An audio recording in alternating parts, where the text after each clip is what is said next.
Morning, everybody. So this week, I want to ask you about how you deal with making mistakes on the court and how you get rid of them. I have a lot of players that will miss one ball and have this big dramatic reaction and the eye roll and all this anger over one shot, especially early on in a lesson or a drill or a match when it really doesn't matter. So, growing up as a kid, I had some problems with some anger, frustration, broke a bunch of rackets. I think one is in a lake somewhere in my hometown in Indiana.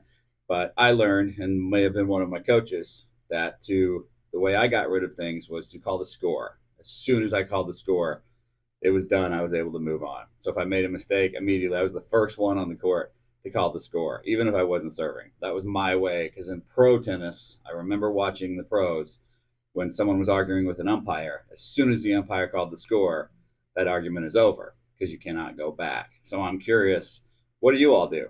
How do you handle that mistake that's driving you crazy? You want to break something. I've heard people do the 3 second rule, the 5 second rule, look at their strings. What are good tips that you all use to deal with those small mistakes? So thanks a lot. Last week's top four, a lot of cool comments. Very similar. I think it must be my age group, but a lot of the Agassi, McEnroe, Connors, Everett, those groups. So thanks for responding. But if you got any great ideas for how to deal with those frustrations of missing one shot, I'd love to hear it.